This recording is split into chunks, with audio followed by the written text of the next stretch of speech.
ഏതോ ജന്മകൽപ്പനയിൽ ഇനി വരാനിരിക്കുന്ന നല്ലൊരു അടിപൊളി സൂപ്പറായിട്ടുള്ള ഒരു എപ്പിസോഡിൻ്റെ റിവ്യൂ ആണ് കേട്ടോ പറയുന്നത്. അങ്ങനെ ശ്രുതിയുടെ നിരപരാധിത്യം അശ്വിനോട് തുറന്ന് പറയുന്നൊക്കെയുണ്ട് കേട്ടോ. അപ്പോൾ ഇന്നത്തെ എപ്പിസോഡിലേക്ക് പോയാലോ? ശ്രുതി അശ്വിനോട് ചോദിക്കുന്നുണ്ട്, നിങ്ങൾ എന്തിനാ എന്നോട് ഇങ്ങനെ ദേഷ്യം കാണിക്കുന്നത്? നിങ്ങൾ എന്തിനാ എന്നെ കല്യാണം കഴിച്ചത്? എനിക്ക് എല്ലാ സത്യങ്ങളും അറിയണം. എനിക്കിനി ഇവിടെ നിൽക്കാൻ പറ്റില്ല എന്നൊക്കെ ശ്രുതി പറയുമ്പോൾ, നീ ഇവിടെ നിന്നേ പറ്റൂ. എൻ്റെ വീട്ടുകാരുടെ മുമ്പിൽ നിൻ്റെ കഴുത്തിൽ താലി കെട്ടിയതാ ഞാൻ. അതുകൊണ്ട് തന്നെ എൻ്റെ ഭാര്യയായിട്ട് എല്ലാവരുടെയും മുമ്പിൽ നീ അഭിനയിക്കുകയും വേണമെന്ന് പറയുന്നുണ്ട് കേട്ടോ അശ്വിൻ. അതെന്തിനാണെന്ന് നിങ്ങൾക്ക് എൻ്റെ അടുത്ത് പറഞ്ഞൂടെ? പണ്ട് അശ്വിൻ സാറ് എൻ്റെ അടുത്ത് ഇങ്ങനെയൊന്നും അല്ലല്ലോ പെരുമാറിയിരുന്നത്. ഇപ്പോൾ എന്താ ഒരു മാറ്റം? അതെനിക്ക് അറിഞ്ഞേ പറ്റൂ. നിങ്ങൾ ഈ ചെയ്ത കാര്യം കൊണ്ട് എൻ്റെ അച്ഛനും അമ്മയും അമ്മായിയും ആരും എന്നോട് ഒന്ന് സംസാരിക്കുന്നു പോലുമില്ല. എൻ്റെ സങ്കടം എന്താ നിങ്ങൾ മനസ്സിലാക്കാത്തതെന്നൊക്കെ വിഷമത്തോടെ ചോദിക്കുന്നുണ്ട് ശ്രുതി. അപ്പോൾ അശ്വിൻ പറയും, നീ എല്ലാവരുടെയും മുമ്പിൽ ഒറ്റപ്പെടണം. അത് തന്നെയാ ഞാൻ നിനക്ക് തരാൻ പോകുന്ന ഏറ്റവും വലിയ ശിക്ഷ എന്ന് പറയും. ഇത്രയും വലിയ ശിക്ഷ തരാൻ ഞാൻ എന്ത് തെറ്റാ നിങ്ങളോട് ചെയ്തത്?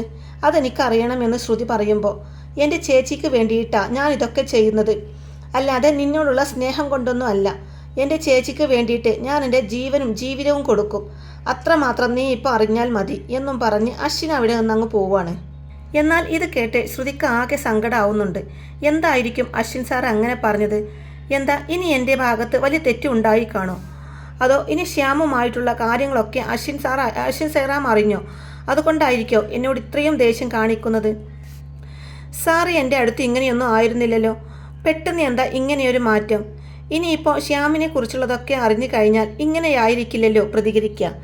അറിഞ്ഞിരുന്നെങ്കിൽ അപ്പോൾ തന്നെ അഞ്ജലി മേഡത്തിനോട് എല്ലാം തുറന്നു പറയില്ലായിരുന്നോ? ഇങ്ങനെ ഒരാളെ വീട്ടിൽ വെച്ച് പൊറുപ്പിക്കില്ലല്ലോ. അപ്പോൾ അതായിരിക്കാൻ വഴിയില്ല.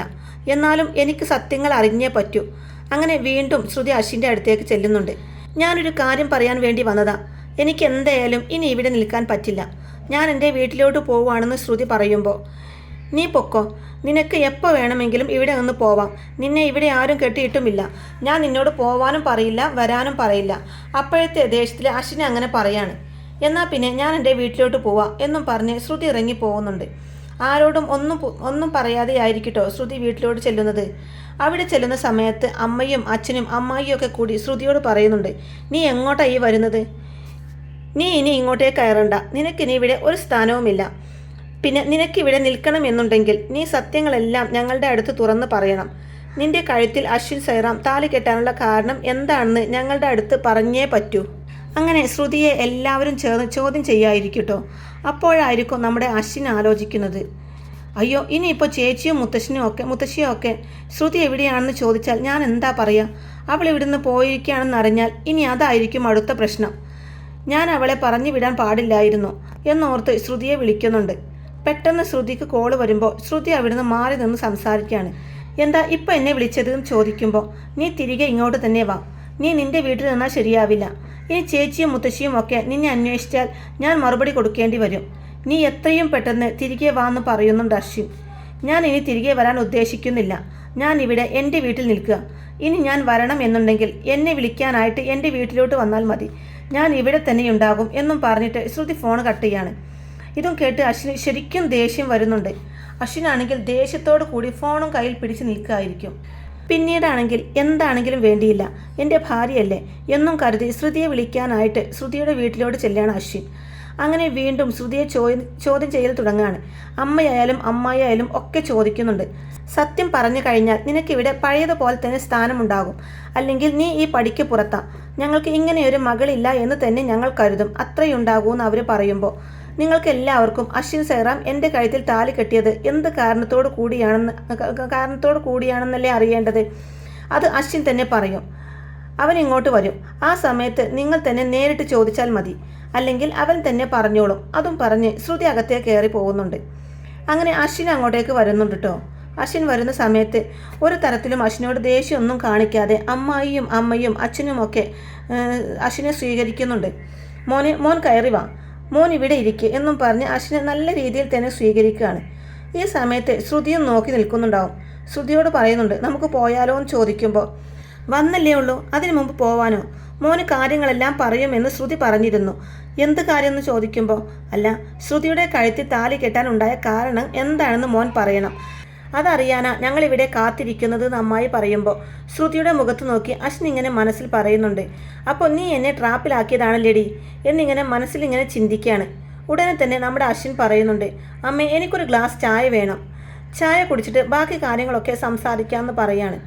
അതിനെന്താ മോനെ, ഞാൻ ഉണ്ടാക്കി കൊണ്ടുവരാം എന്നും പറഞ്ഞ് അമ്മ പോവാൻ നേരത്ത് അശ്വിൻ പറയുന്നുണ്ട്, വേണ്ടമ്മേ എനിക്ക് ചായ ശ്രുതി ഉണ്ടാക്കിക്കോളും, അവൾ ഉണ്ടാക്കുന്ന ചായ എനിക്ക് ഭയങ്കര ഇഷ്ടമാണ് എന്നും പറഞ്ഞ് ശ്രുതിയെ പറഞ്ഞു വിടുകയാണ് അശ്വിൻ. ശ്രുതി അങ്ങനെ അടുക്കളയിൽ ചായ ഉണ്ടാക്കുന്ന സമയത്ത് അങ്ങോട്ടേക്ക് അശ്വിൻ വരുന്നുണ്ട്. എന്നിട്ട് പറയുന്നുണ്ട്, എടി നീ എന്നെ ട്രാപ്പിലാക്കിയതാണ് അല്ലേടി? അതെ, അത് തന്നെയാണ്. എനിക്ക് എന്തായാലും കാരണം അറിയണം. എന്തിനാണ് നിങ്ങൾ എൻ്റെ കഴുത്തിൽ താലി കെട്ടിയത്? എന്നെ അവിടെ കൊണ്ടുപോയിട്ട് ഇത്രയും ക്രൂശിക്കേണ്ട കാര്യം എന്താണെന്ന് എനിക്കറിയണ്ടേ? ഇത്രയും വലിയ തെറ്റ് എന്താ ഞാൻ ചെയ്തത്? അതെനിക്ക് അറിഞ്ഞേ പറ്റൂ. അതിനി അറിയുന്നത് വരെ ഞാൻ ഇവിടെ തന്നെ നിൽക്കുന്ന ശ്രുതി പറയുമ്പോൾ അശ്വിൻ പറയാണ്, നീ ഒരു കാര്യം മനസ്സിലാക്കണം. ആ സത്യം എന്തായാലും എൻ്റെ വായിൽ നിന്ന് നീ അറിയാൻ പോകുന്നില്ല. അതുകൊണ്ട് നീ ഇപ്പോൾ എൻ്റെ കൂടെ വരണം. ഞാൻ എൻ്റെ ചേച്ചിക്ക് വേണ്ടിയിട്ടാണ് ജീവിക്കുന്നത്. ചേച്ചിയുടെ ഭാവി ജീവിതം നശിക്കുന്ന രീതിയിൽ ഞാനൊന്നും ചെയ്യില്ല. നീ ഇപ്പോൾ എന്തായാലും എൻ്റെ കൂടെ വരണം എന്നിങ്ങനെ വാശി പിടിക്കുന്ന സമയത്ത് ശ്രുതി പറയുന്നുണ്ട്, ഇപ്പോൾ ഞാൻ അങ്ങോട്ടേക്ക് വരുന്നത് നിങ്ങളുടെ ചേച്ചിക്ക് വേണ്ടിയിട്ടില്ല, മറിച്ച് എൻ്റെ ചേച്ചിക്ക് വേണ്ടിയിട്ടാണ്. എൻ്റെ ചേച്ചിക്ക് ഞാൻ കാരണം ഒരു പ്രശ്നവും ഉണ്ടാവരുത്. അതിനാൽ ഞാൻ നിങ്ങളുടെ കൂടെ ഇപ്പോൾ വരുന്നത് എന്നും പറഞ്ഞ് ശ്രുതി അശ്വിൻ്റെ കൂടെ പോകുന്നുണ്ട്. അവിടെ എത്തിക്കഴിഞ്ഞ് വീണ്ടും ശ്രുതി കിടക്കുന്നത് ബാൽക്കണിയിൽ തന്നെയായിരിക്കട്ടോ. എന്നാൽ നല്ല മഴയുണ്ടാകുന്ന സമയത്ത് ശ്രുതിക്ക് തണുത്ത് വിറച്ച് ആ ഒരു പുതപ്പും തലേണയും ഉപയോഗിച്ച് കിടക്കാനേ പറ്റുന്നുണ്ടാവില്ല. അങ്ങോട്ടൊക്കെ വെള്ളമൊക്കെ വീഴുന്നുണ്ടായിരിക്കും. തണുപ്പ് സഹിക്കാനാവാതെ ഡോറിൽ വന്ന് മുട്ടുന്നുണ്ട് കേട്ടോ ശ്രുതി. ഈ സമയത്ത് അശ്വിൻ ഡോർ തുറക്കുന്നില്ല. ഒരുപാട് തവണ വിളിക്കുന്നുണ്ട് ശ്രുതി, ഡോർ തുറക്കുക എന്നൊക്കെ പറഞ്ഞ്. അശ്വിനാണെങ്കിൽ ആ ഭാഗത്തോട്ട് ചിന്തിക്കുക പോലും ഉണ്ടാവില്ല. പിന്നീടാണെങ്കിൽ അശ്വിൻ ഇങ്ങനെ ഇരുന്ന് ആലോചിക്കുന്നുണ്ട് കേട്ടോ. തണുത്ത് വിറച്ച് കഴിഞ്ഞിരുന്ന ആ ഒരു സീനൊക്കെ അശ്വിൻ ഇങ്ങനെ ആലോചിക്കുകയാണ്. എത്രയാണെങ്കിലും അവളൊരു പെണ്ണല്ലേ എന്ന് അശ്വിൻ്റെ മനസ്സിൽ തോന്നുന്നുണ്ട്. അങ്ങനെ ഡോറ് തുറന്ന് ഉള്ളിലോട്ട് വരുന്നുണ്ട്. ആ സമയത്ത് ആകെ നനഞ്ഞ് കുളിച്ച് തണുത്ത് വിറച്ചായിരിക്കട്ടോ ശ്രുതി ഉള്ളിലോട്ട് വരുന്നത്. നിങ്ങൾ എന്ത് പണിയാണ് ഈ കാണിച്ചത്? പുറത്ത് ഇത്രയും മഴ പെയ്യുമ്പോൾ നിങ്ങൾക്ക് മനുഷ്യത്വം ഉണ്ടോ? എന്ത് സ്വഭാവമാണ് നിങ്ങൾക്ക് എന്നും പറഞ്ഞ് ശ്രുതി പരിഭവങ്ങളൊക്കെ പറയാണ്. പിന്നെ നിന്നോട് സഹതാപം കാണിക്കാൻ നീ എൻ്റെ ആരാന്ന് അശ്വിൻ ചോദിക്കുമ്പോൾ, നീ എൻ്റെ ആരാണെന്നോ? ഈ കഴുത്തിൽ കിടക്കുന്നത് നിങ്ങൾ കെട്ടിയ താലിയാ. എങ്ങനെയാണെങ്കിലും താലി കെട്ടിക്കഴിഞ്ഞാൽ ഭാര്യയും ഭർത്താവും തന്നെയാ. അതിന് വലിയ മാറ്റമൊന്നുമില്ല. പിന്നെ ബാക്കിയുള്ളവരൊക്കെ അംഗീകരിച്ചതല്ലേ എന്ന് പറയുന്നുണ്ട് ശ്രുതി. ഹോ, അപ്പോഴേക്ക് നീ സ്ഥാനം തട്ടിയെടുക്കാൻ തുടങ്ങിയോ? നീ ഇപ്പോൾ എന്തിനാ ഡോർ തട്ടി വിളിച്ചതെന്ന് ചോദിക്കുമ്പോൾ, എനിക്ക് അവിടെ കിടക്കാൻ പറ്റില്ല. അവിടെയാകെ വെള്ള, മഴ പെയ്ത് തണുപ്പിൽ എങ്ങനെയാണ് ഞാൻ പുറത്ത് കിടക്കുന്നത്? ഇന്ന് മാത്രം ഞാൻ ഉള്ളിൽ കിടന്നോട്ടെ പ്ലീസ്. വേണ്ട, പറ്റില്ല, നീ പുറത്ത് തന്നെ കിടന്നാൽ മതി പ്ലീസ്, ഇന്നൊരു ദിവസത്തേക്ക് മാത്രം. ഇത്തിരിയെങ്കിലും മനുഷ്യത്വം കാണിക്ക് എന്നും പറഞ്ഞ് ശ്രുതി കരയുന്ന സമയത്ത് അശ്വിൻ പറയുന്നുണ്ട്, ഇന്നത്തെ ഒരു ദിവസം മാത്രം, ഇത് നീ ശീലമാക്കരുത് എന്നും പറഞ്ഞ് അശ്വിൻ ഡോർ അടയ്ക്കുകയാണ്. അങ്ങനെ ശ്രുതി ആകെ നനഞ്ഞിരിക്കുകയായിരിക്കും. എന്നിട്ട് ഡ്രസ്സും എടുത്ത് ബാത്റൂമിൽ പോയി മാറ്റി വരുന്നൊക്കെയുണ്ട്. എന്നിട്ട് ശ്രുതി വേഗം കട്ടിലിൽ കയറിയിരിക്കുന്നുണ്ട്. നീ എന്തിനാ ഇവിടെ കയറിയിരിക്കുന്നത്? നിലത്തിരുന്നാൽ മതിയെന്ന് പറയുമ്പോൾ, ഞാൻ ഈ കട്ടിലിൽ കിടന്നുറങ്ങിയെന്ന് കരുതിയിട്ട് ഒന്നും വരാൻ പോകുന്നില്ല. ഞാൻ ഇവിടെ അരികിൽ കിടന്നോളാം, നിങ്ങൾ ഇത്രയും സ്ഥലത്ത് കിടന്നാൽ മതി എന്നും പറഞ്ഞ് ശ്രുതി കട്ടിലിൽ തന്നെയായിരിക്കും കിടക്കുന്നത്. എടി, ഞാൻ പറയുന്നത് കേട്ടോ, മര്യാദക്ക് നീ ഇറങ്ങിക്കോ എന്ന് അശ്വിൻ വീണ്ടും പറയുമ്പോൾ, ഞാൻ ഇറങ്ങില്ല, ഞാൻ ഇവിടെ തന്നെ കിടക്കുമെന്ന് പറഞ്ഞ് ശ്രുതി അവിടെ തന്നെ കിടക്കുകയാണ്. ഈ സമയത്ത് ദേഷ്യത്തോടു കൂടി ശ്രുതിയുടെ അടുത്തോട് ചെല്ലുന്നുണ്ട്. അശ്വിൻ ദേഷ്യത്തോടെ എണീക്കാൻ പറയുമ്പോൾ, ഞാൻ പറഞ്ഞല്ലോ ഇവിടുന്ന് എണീക്കില്ല എന്ന്. ഞാൻ ഇനി ചേച്ചിയോട് സത്യങ്ങളെല്ലാം തുറന്നു പറയണോ? നമ്മുടെ ഇടയിൽ നടന്നത് ഒറിജിനൽ കല്യാണമല്ലാന്ന് ഞാൻ എല്ലാവരോടും പറയണോ? ഇത് കേൾക്കുന്ന അശ്വിൻ ഒന്ന് ഞെട്ടുന്നുണ്ട്. നിങ്ങൾ തന്നെയല്ലേ പറഞ്ഞത് ചേച്ചിക്ക് വേണ്ടിയിട്ടാണ് ഈ കല്യാണം കഴിച്ചത് എന്ന്? അപ്പോൾ പിന്നെ ചേച്ചി സത്യങ്ങളൊക്കെ അറിഞ്ഞാൽ പിന്നെ നിങ്ങൾക്ക് തന്നെയല്ലേ പ്രശ്നം? അതുകൊണ്ട് എനിക്ക് റൂമിൽ ഈ കട്ടിലിൽ കിടക്കാനുള്ള അവകാശം നിങ്ങൾ തന്നേ പറ്റൂ. ഇനി മുതൽ ഞാൻ ബാൽക്കണിയിൽ കിടക്കില്ല എന്ന് ശ്രുതി അശ്വിൻ്റെ അടുത്ത് പറയുന്നുണ്ട്. മറുത്തൊന്നും പറയാതെ പാവം അശ്വിൻ കട്ടിലിനരികിൽ പോയി കിടക്കുകയാണ്.